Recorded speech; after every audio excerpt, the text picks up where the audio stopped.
Hey everyone, my name is Monica Sykes Grant, and today you're watching Young Boss Media Mentorship Call. Now, in today's mentorship call, we are here with Chrissy Sykes. She is the founder and the creator of My Body is My Body campaign. Now, what that is helping young kids, the youth, the children, talk about their body and protect their bodies. And this is so important in a world where, children don't have voices. And so she's doing amazing work to amplify the voices of young people. And so, Chrissy, I wanted to bring you on the show, welcome you, welcome to Young Boss Media, and then I want you to speak about the work that you're doing because only you know it best. Welcome. Okay, thank you very much. Right, the My Body is My Body program is a child abuse prevention program that's a little different because it's done through music. And the whole idea that this subject is a subject people do not like to talk about. Abuse is like, right, we'll put it in the cupboard or sweep it under the carpet, but we don't want to talk about it. But by not talking about it, we are enabling it. So this whole program is for parents and teachers to be able to bring up the subject with children through happy, positive, empowering songs for the children. And they learn that their body is their own and that nobody has a right to hurt them. Nobody has a right to touch their private parts. And that's as deep as we go, really, because we don't want to take any innocence away from children. We just want to inform and empower them that this is mine and you can't touch it. You can't take photos of it. You can't do anything to me that makes me feel uncomfortable. So we just want to give parents a way to start the conversation. Because if you sat down with a child and you go, right, how do I talk to them about child abuse? It's like, it's a really difficult subject to bring up. Very much. But if you're singing, it's my body, nobody's got a right to hurt me, it becomes all of a sudden a positive thing. Mm-hmm. And the other thing about music is that children remember the songs. Right. So there's 6 songs in the program, but each song has a separate message. But children take in the songs a lot better than they would take just you talking to them, because it would go in and out. But the fact that you're dancing, you're singing, you're doing hand movements, and you're making it a fun, empowering situation for them, the children learn. So that's the whole thing. It's not only teaching them about it, it's making the connections in the brain so it stays there, and hopefully that message grows with them. So as they grow up, they don't feel that they have to use their bodies or share their bodies because somebody says so. Mm-hmm. How did you come up with this idea? Well, it's really strange because it wasn't something that I set out to do. I was on my way to America from Africa because somebody had promised me a recording contract. Mm-hmm. And so I stopped off in London, and while I was there I came across the story, it was in the newspapers, about a little girl called Kimberly who was beaten to death mm-hmm. by her family. And I just thought, I had a 4-year-old daughter at the time, and I thought, oh my gosh, how could anybody do that to a little 4-year-old, And it really weighed on me. And I wrote a song because I'm a songwriter. That's what you do. You write things that move you. Anyway, I was at somebody's house one night, and they said, oh, please play the piano and sing us a song. So I said, well, I know it's a bit depressing, but I've just written this song, and I think, it's really meaningful, so I'll play it for you. So I played them Kimberly, and the guy there said to me, I'm the head of child abuse prevention for the state of Texas. Mm-hmm. Can we use your song for the month to raise money? So I said, yeah, that's great. I'd love you to. So we did a whole campaign, and we raised $70,000. And in the process, they said, we want you to go around to each town and talk about child abuse and sing the song. Mm-hmm. So the first day, they put me in a school of 2,000 children totally unprepared. Um, and I just sat and I spoke to the kids, and I told them that I had been sexually abused as a child, and, you know, how it made me feel, and that it was okay. I got over it, and I'm, you know, I'm strong, and I'm empowered now. Mm-hmm. And it worked really well. I sang them some songs, and then we did it for a couple of days, and it was just, something triggered in my brain, and I thought, this is how we need to talk to kids. We need your music. So I was with the social services and the Department of Education doing this, and I said, tell me what you want me to say to these children. Give me all the points, all the relevant things. And so they did, and I wrote the program around what they gave me, and I wrote all the songs, and that's how it was born. It was in anything I planned to do. It just needed to be done. When you get out there, and the amount of children that would come up and speak to me afterwards and tell me about what had happened to them, you know, so you knew that this was such a needed thing in society. And so for the next 5 years, I presented to about 350,000 children in Texas, Tennessee, Florida, Georgia, Atlanta, loads and loads of places, and worked with the PTAs, with the Departments of Education, and it just kind of, that's how it evolved into what it is. Then I had to come back to England for some family reasons. Mm-hmm. And when I came to England, they weren't teaching children at that time. They were doing parental programs.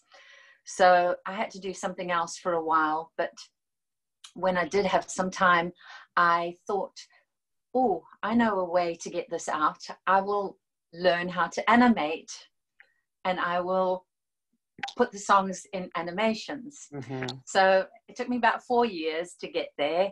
And so I put an English version out, and it went so well that soon people were saying, oh, can we have it in this language, and French and Spanish and Portuguese, and I want to use it in my country.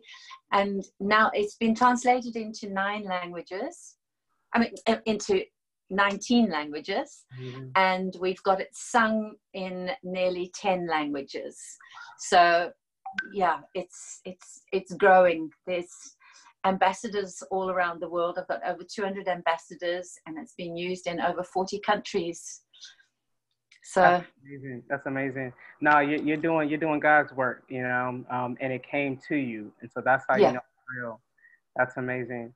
Tell me this: how do you track your impact, and what kind of impact have you seen since the beginning of your program? Well, there's 2 ways of seeing the impact. One is through the children, of course.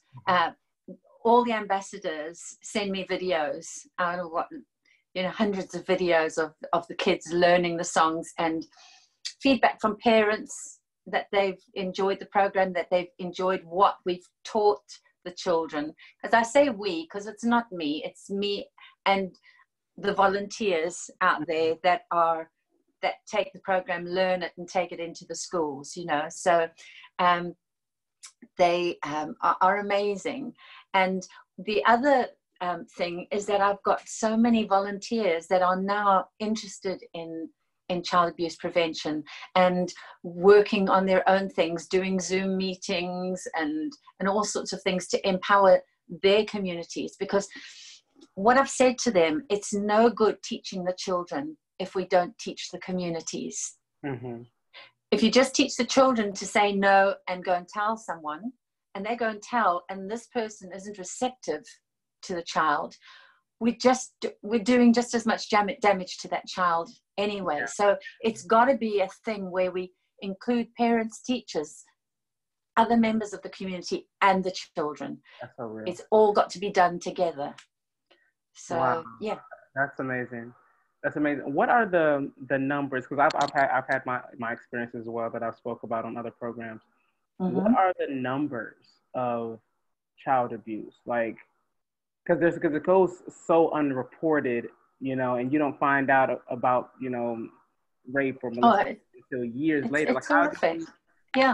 Yeah. Well, the WHO has put out figures that 1 billion children a year are abused.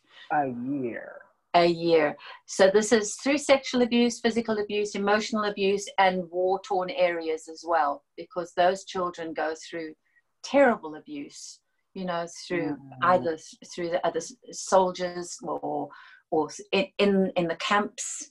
You know, there's all sorts of things happening to these children. So yeah, 1 billion children. Wow. It's nearly 50% of all our children. Right. So it's, I mean, when I was in the States, the figures were 4 out of every 10 girls were sexually abused and 1 out of every 6 boys. And that's just sexual abuse. We're not talking about physical abuse and neglect. Right. So, you know, the figures are high. They're very high. And it's something that has improved slightly, but it's not improved enough. You know, there's still way too many kids being abused. I'm attracted to your program in for the reason that I'm open about my experiences, and I'm happy that people have been open about their experiences, because it wasn't until I heard from other people that it triggered, like, oh, something did happen and I've been pushing it away. But it feels like that's a common denominator of, you know, abuse as a child. It's a common denominator amongst a child and their parent, between people in communities, between races, between genders. Abuse is a common denominator that unfortunately a lot of us can relate to. Oh gosh, yes. So many people have, you know, privately messaged me and said, you know, I've never spoken to anybody, but since I've seen your program, I wanted to tell you that I was abused. And, you know, it's like, wow, these people are, you know, in their 30s, 40s, 50s, and never spoken about it. Right. So if we really got a massive telling on how much abuse has really gone on, it would be phenomenal, I think, you know, because people are only sort of feeling, but I think this is what the program does, is it helps people talk.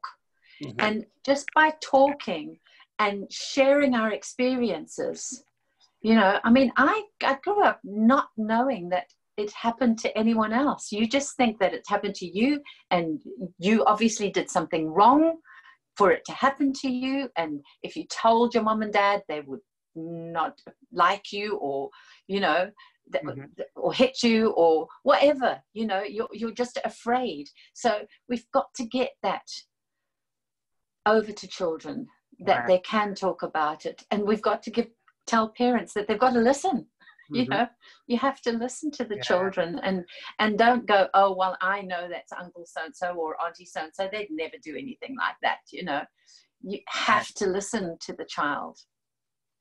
Tell me this, what are a person that has been abused as a child, how does that show up in their adulthood? What kind of behaviors, how can that really impact somebody's life over a long time? Oh, terribly, terribly. I mean, a lot of abused children go through, well, they can go through PTSD from the trauma. They can go through massive depression, relationship problems. They can start abusing themselves, because that's what they've learned, you know. Not all abusers, not all children that are abused go on to abuse, but it can, you know. So there's just lifelong problems. And also the brain function. As a child, if it's not nurtured properly and looked after properly, the brain function doesn't develop like it should. And these children don't develop into the people that they should, you know, and there tends to be learning difficulties and all sorts of detrimental things for the child. So we have to make sure that parents know how to look after them. You know, then they need to know the consequences of not looking after a child, you know, and not as I say, nurturing that child properly and finding ways to punish without beating. And as you say, there's a lot of social things. You know, we've got the FGM problems in certain areas, including England. We've got things like when you've got lots of family members living in a house, and like somebody was saying the other day, there's a big family living in a house and they depend on one person to bring in the money, and that person is sexually abusing the little girl. And they say, what do we do? Because if we tell him that he can't, then he's going to throw us out of the house. So, you know, you get all these very complex problems that families are dealing with. So apparently this little girl hadn't told her mother. So I suggested she go and talk to her mother. And if she didn't get any help, then to go and talk to someone at school and see if they can intervene. But there's so many kids in terrible circumstances that we do need to educate the parents to try and get them to understand what harm they're doing.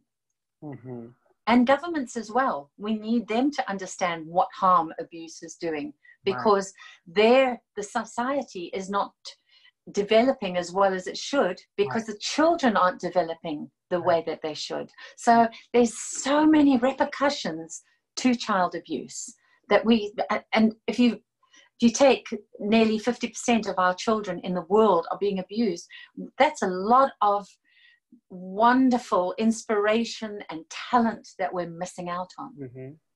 And then it impacts the other. It impacts the whole. It impacts the collective. It impacts everything. And it impacts the next generation, their children, as they grow up. If they've not been parented properly, they learn bad things and they do it the same to their children. So it's breaking the cycle of abuse and changing.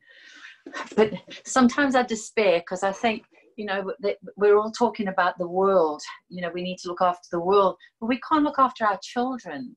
So how are we ever going to look after the world? I completely agree with you. And so the taping, for people that are watching, the taping of this is happening during a pandemic and an uprising in America and around the world.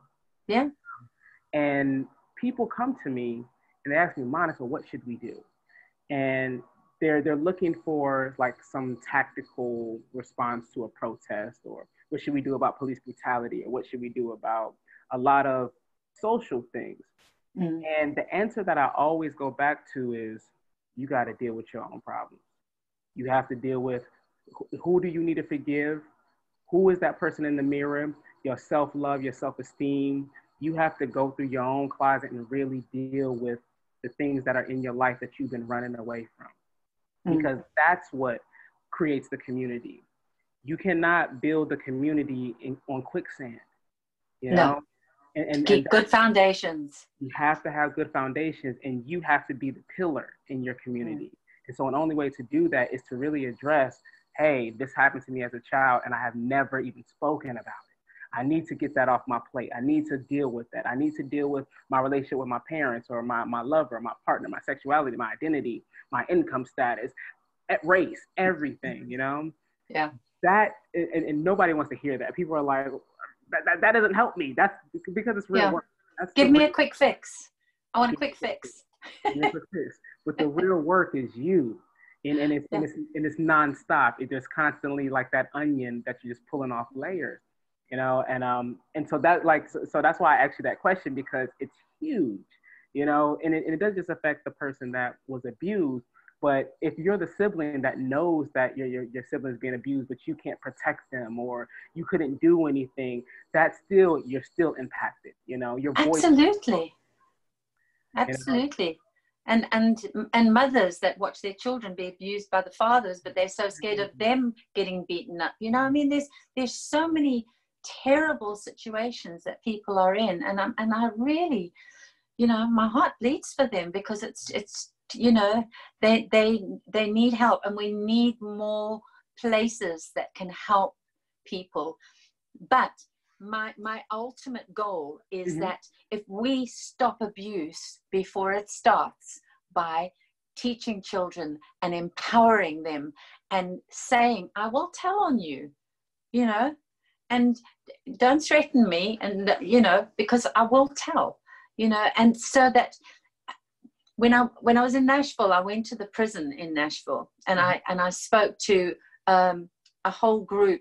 They were called parents in prison, and some of them were in for rape, some of them were in for other terrible things, you know, but they were very helpful to me to understand their side of it. And I said to them, what would you do if a child said no? And they said, we go and find another child because we don't want problems. So that triggered in my brain. It's like, okay, we need to get everybody to learn to say no, and give the child scenarios. You know, if somebody says to you, I'm gonna hurt your mom and dad if you tell, don't believe them. You know, if they say that I'm gonna hurt you if you tell, don't believe them. Go and tell, get help. You know, so we have to talk. That's the big thing. We have to talk, we have to discuss, we have to talk to our kids. And people say, when should you start teaching them this? I say from 3.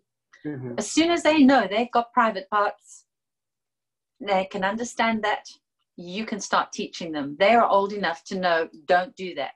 Don't touch me there. Right. And if you can get a child to do that right from that age, maybe we can prevent a lot of hurt and a lot of destroyed lives. Yeah. Let's talk about the time that we're in. Currently, we're in a global pandemic, but then also we're in the digital age where you can see anything on a phone, and now kids got cell phones. So what are the implications of both scenarios, both situations, the pandemic and the digital age? Yeah, well, the pandemic is causing awful problems for abusive homes, because at least if people are in an abusive home and the father goes out to work or the mother goes out to work, I'm not saying this is just men, you get abusive women just the same. So that abusive person is usually out of the house for a bearable amount of time, you know, so that you can deal with the rest of the day. Now you've got 8, 10 weeks, 12 weeks with that person in the same house with you. Yeah. And the phone lines apparently have been going absolutely crazy. And you've got the stresses. You've not only got the stress of the person being at home all the time, that person's going to be even more stressed, because how are we going to pay the bills? How are we going to eat? You're bothering me. I'm trying to work. Shut up. You know, sort of, there's going to be all sorts of anger going on. I've just done a whole thing to give parents tips on how to get through the day with the children. For example, don't expect them to be quiet all day, because they can't. They're kids, you know. But you can say to them, look, I'm going to be on the phone for the next 20 minutes. Can you go and get a book and sit down while I'm on the phone? Or I've just got to finish this bit of work. Can you find something to do, or go and watch TV for a few minutes while I do this? And be realistic with the children, you know, sort of make realistic demands from them. And it goes into, instead of shouting at them, you know, just screaming and shouting, and it just kind of goes right through one ear and out the other. Just say it nicely, you know, would you please go and do your room? I would really appreciate it if you would. And then if they do it, then say, wow, thank you so much for doing it. And build up some kind of rapport with them, where you're saying, I've noticed that you've done it. Don't let them do it. And then you go, oh, okay. Right. They've done their room. You know, go and say, wow, good job. You know, well done. And build up a little bit of rapport with them. So there's lots of ideas of just how to handle your child in a more calm way. And even down to going and sitting and doing some deep breathing, exercises, kind of yoga exercises. Do them with your child, do them with a child. Get the child to calm down, you calm down, and just sort of try to bring the events to a sort of slow pace, rather than everybody getting shouty and crazy, and then it ends up maybe in a violent situation. So calmness is needed as much as possible. Yeah. And what is your advice for the cell phone? Cell phones. Okay. Parents need to watch their kids' cell phones.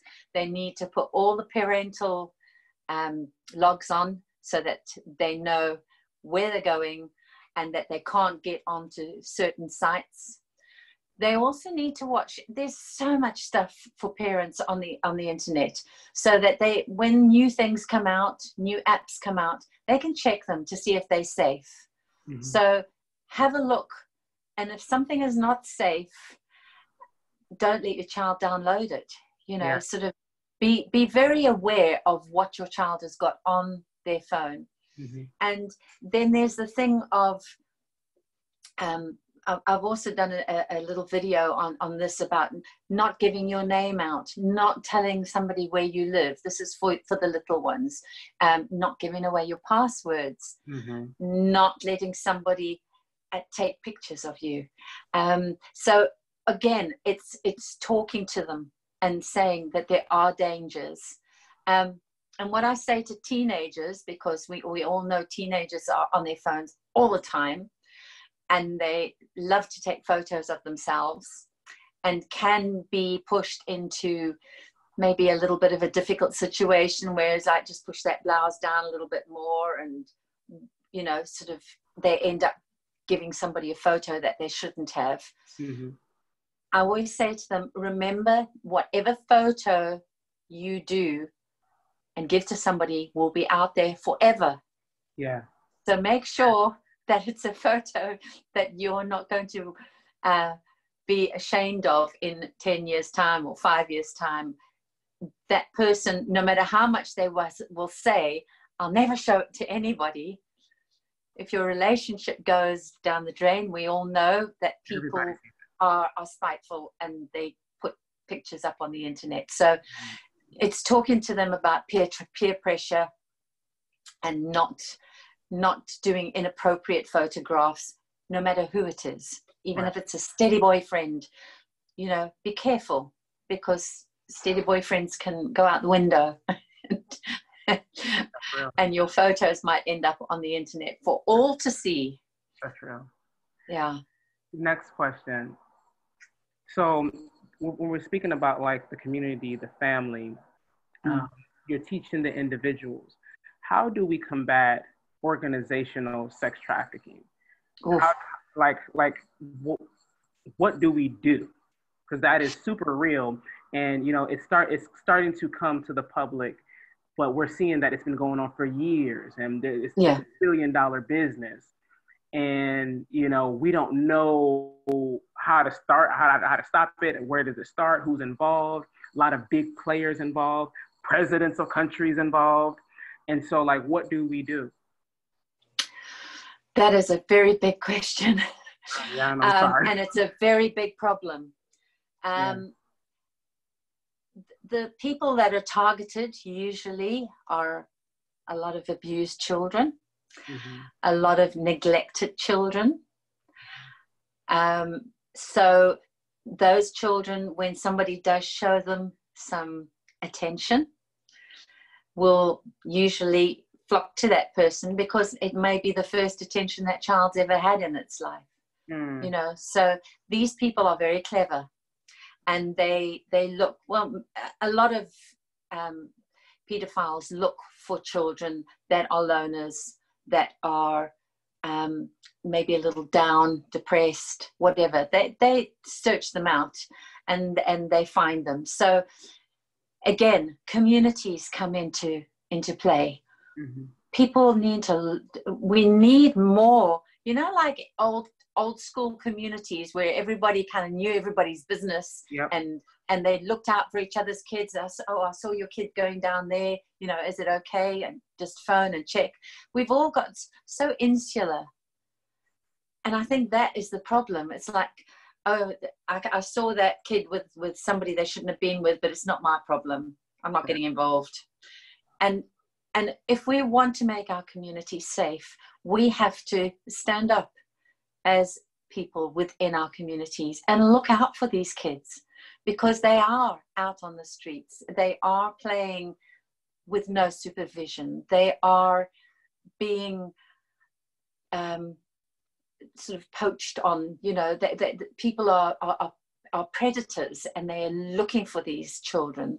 And others, I'm not saying that's the only thing, others are prime children, and I believe that people put orders in. I want a blonde-haired, blue-eyed, or I whatever. Mm-hmm. And people look for kids and they snatch them. That is a harder thing to deal with. Wow. But dealing with the community, I think we just all need to become very more aware of the kids in our communities, what they're going through, and keep our eyes open and make sure that we're reporting. There are so many NGOs and places that do good work, yeah, that need to be told what's going on. How do you, so say if I wanted to partner with you, right? How do I bring your program into my community and start sharing your curriculum? Okay, so the program is free to everyone. I'm not an NGO, I'm not a foundation, I'm not a charity. I just do this because I want to make a difference. Mm-hmm. So everything that I do, all the videos I make, all the tutorials, everything are free to everyone to use. Mm-hmm. But I've also done a course. It's not a long course, but it's a basic course to give people an idea of what actually is going on about child abuse. And also then a course how to sing the 6 songs and what to say to kids. So there is a whole thing there for people that are interested, that would like to take it in and know what they're doing. You know, it's all there for them. There's teacher lesson plans. There's I've done a workbook for the kids that they can color in. There's a quiz. So there's loads of different things that people can get kids involved and use the songs. And if you're not a singer, you don't have to sing.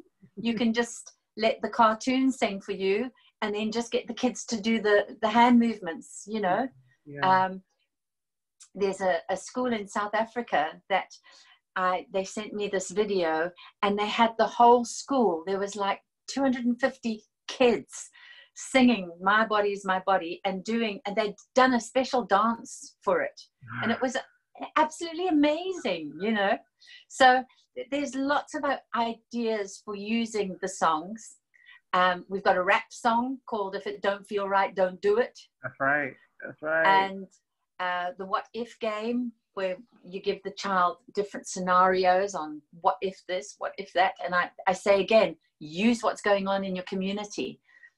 If there's something going on that the kids is putting the children at risk, use that song. Then there's a song called "If You've Got a Problem, Tell Somebody." So very important. And then the last one is called "Say No to Secrets." Mm-hmm. Because, as we know, abuse thrives in secrecy. Don't tell anybody. So, yeah. So this one is just saying, say no to secrets. And again, it's a dance. So the kids, each song has got a very special message and a very important objective for the children. Amazing. So I don't have any children, so I don't. I have a niece. But how have you seen like organizations bring this to the public?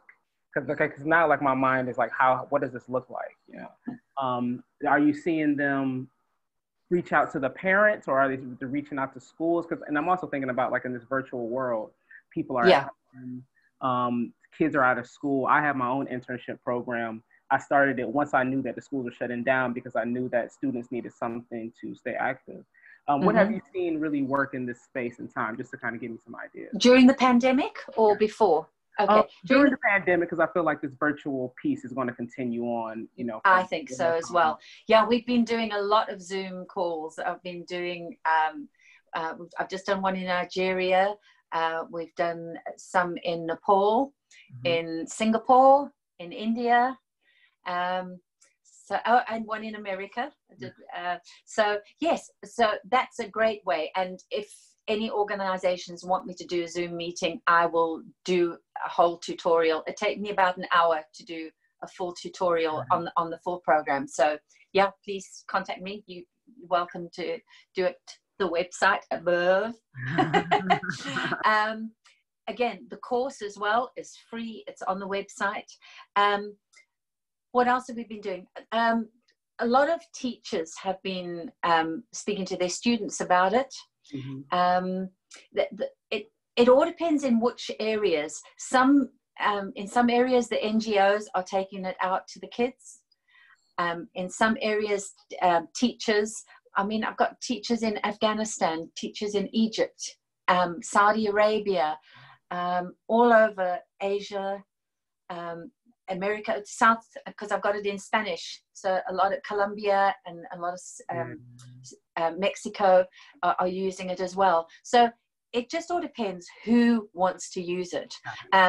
There's a big organization called Compassion International that have taken the program on, and they've got 2 million children in their program. So it's out there, it's being used by a lot of people. And but I'd like it to be used by more, and I think that, you know, this is just a grounding. Kids can learn more through other programs, more you know, as they get older, they need more information. But I feel that this is a good starter point because it doesn't take the child's innocence away, but it protects them.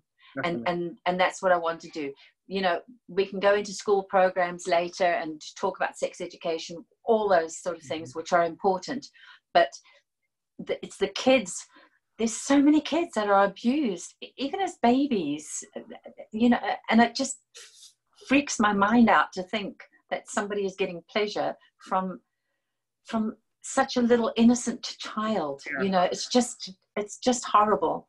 So the sooner they understand, the sooner we need to teach them, you know, say no. Got it. Say no. Say no. Say no. I do want to just point out, because parents go, well, what about bathing? I do say to kids, when you're little, your mom and dad will have to bathe you. But as you get older, you'll learn how to do that yourself because you're getting bigger. And the only other time somebody would ever touch your private parts is if you were sick or sore, you needed some medicine there, or the doctor needed to check you. But your mom or dad should always be with you if you're with the doctor. And if you don't feel comfortable putting medicine on, you can put your own medicine on. And then apart from that, nobody should be touching your private parts. And it's that simple. It's just very simple lessons and rules that can change lives. Change lives, change families, change generational curses, communities. Absolutely. Countries. Because it's not just the implication of what happens to the child, as you were saying earlier. It's what happens to that family when they find out. And then it's the whole thing of, do we keep this a secret and we won't tell anybody? And then there's all that secrecy, and then the child feels that they're not loved, they're not worth anything, they're not worthwhile. And or it splits the family apart, you know.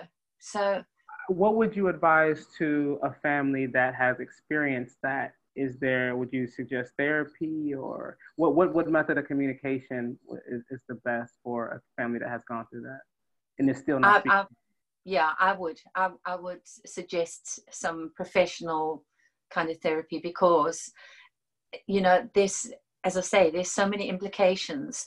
For the child will need some kind of help, and the parents if they feel guilty, you know. And also, I think, because you can't just say this is what you should do, because every family and every situation is different. Okay. So, you know, as I say, there could be a big family split, and that causes problems, or there could be the whole secrecy thing, which would cause its own problems. So I think if I could say one thing here, is that to parents, the worst thing that you can do is not believe your child.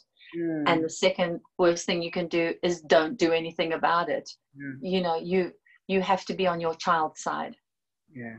Not on the perpetrator's side. You gotta fight for your kids. You gotta fight. Yeah. Even if it's hard, even if people don't like you, even if, you know, because you're changing that kid's life, and you are making them feel that they are worthy and that you love them, you know. So that's what's important. Okay. Yeah. Wow. Taking me through it. Yeah, but this is heavy, you know, and I can imagine, you know, what kind of rewards you receive from being able to, you know, make this program happen for a lot of people and to change a lot of lives. You know, I can understand when you say, you know, you're not making any money off of this. I know that you're taken care of because of what you're putting out there and the lives that you're changing. You're straight. That's how it works. When you give, you know, you'll be able to eat and have a roof and a shelter. You know, maybe you're not rich. I don't know. I don't even know your background as far as that's concerned. But the world has a way of taking care of people that give so much, and what you're doing is humongous. Oh, thank you. It's just, you know, I just feel that no matter who's out there, if I can get that message out and people share it, you know, we don't know what we're doing, because if that child doesn't get abused, then they'll never know what would have happened to them. Do you know what I mean? Yeah. All we know is that we've changed that life for the better, and that person won't go through a terrible time. And, you know, I mean, even people get suicidal over abuse. So, you know, so we might save lives, but we definitely know we're changing lives. And by talking about it, we're also changing other people's lives that have been abused, because they feel more comfortable talking about it. So it's a very big subject and a very important subject. And I, you know, people say to me, you know, why do you do it? It's like, because it needs to be done. That's why I do it. It has to be done. Yeah. And there are a lot of good people out there that are sharing the program and are doing things. So that's good. Yeah. And definitely, I'm going to share. I want to figure out how I can bring the curriculum to, because I live in Harlem. So I want to see how I can bring the curriculum to my audience, Harlem, parents. And so I want to do like some brainstorming around that. But yeah, this is vital. This is really important. And so I just want to thank you so much. Oh, great. For the work that you're doing. Might help. Yeah, and for me, this is media activism. And so my nonprofit, Young Boss Media Activist Institute, focuses on creating young media activists. So this is media activism. This is, you know, right where we're aligned with. And so that's great. You could get the kids to, you know what I want to do? Well, with any of the songs, you could get them to do some new dances or something like that. That the kids in India did the rap song. They got their own drummer, and they did the song themselves instead of using the backtracks. They did their own thing and did a dance. And a group of people in students in Nepal didn't have video projectors for the schools. So they built a whole puppet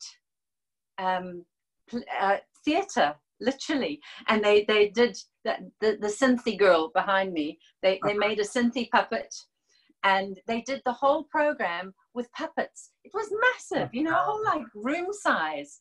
They're absolutely brilliant. And they all had t-shirts saying "My body is my body." And it was actually brilliant. I mean, I get some of the videos and it just makes me cry, you know, because it's just so brilliant, you know, that people are using the program and putting their own stamp on it and doing things to educate kids, you know. So it's amazing. So yeah, if any of your youth come up with an idea with any of the songs, that would be fantastic. That'll be amazing. Yeah, I think you sparked some ideas. You definitely sparked some ideas with that. So yeah, I'm going to work on it. And I'll get back to you. Oh, brilliant, Monica. Thank you. No, thank you. You've been doing this work, you know, like just thank you for sharing it. And, you know, I'm glad that I came across what you're doing and just can hope that I can help more people, you know. Stunning. Yeah. Thank you. Because I definitely, when I first started my company, you know, I mentor people double my age, you know, but I realized that when I tell people like, yo, you can do this and you can do that and really try to pump them up, that self-esteem, you know, once you get to about 30, 40, you know, people's self-esteem has been shot. And a lot of it goes back to what happened to them as a child. Yeah, you know? Exactly. So the sooner that we can get to them to really to reverse it, to deal with it, reverse it, heal, the better we can have. We can have more activists, you know, we can have more compassion, we can have more healed people, more whole communities. You know, so I've seen the blockage where people just feel like, I can't live my dreams. No one has ever told me that I can live my dreams, so I won't, you know? And so I see this as a way to really free a lot of people, and then stop, you know, violence from even happening to others. So this is important. This is important to me.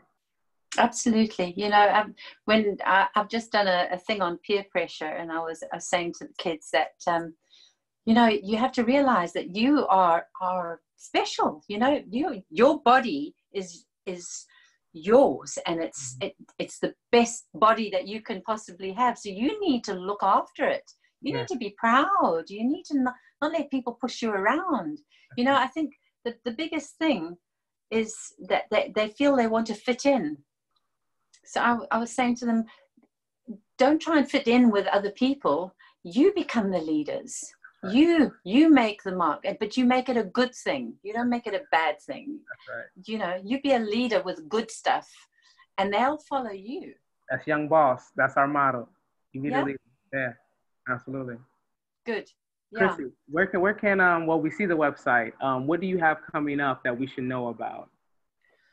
Oh, at the moment, just masses of Zoom calls. You know, I'm just doing teaching, training, talks,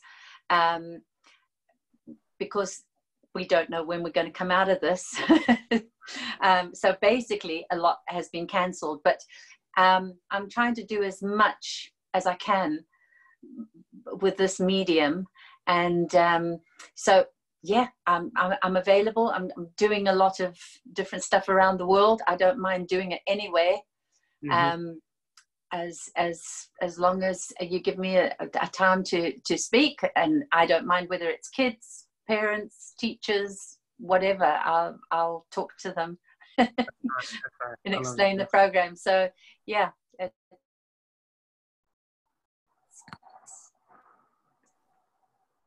On hold for now, but we can still do a lot.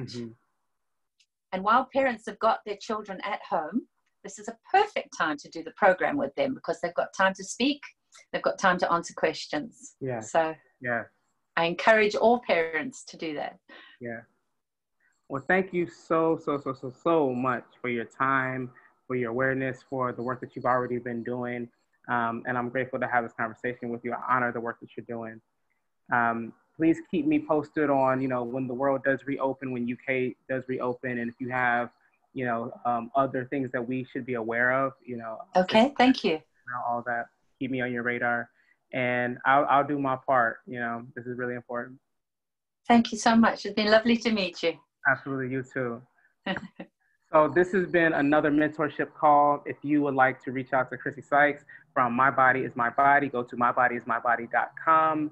and take the curriculum, watch the videos, watch the music. It's catchy, it's colorful. You will be singing it by the time, you know, like you might think like it's a kid's song. By the time it's over, you're going to be singing it too, because it's relevant, it makes sense, and it's powerful work that's being done right now. So, and also if you would like to partner with Young Boss Media to bring this into your community, holla at me. You know how to find me.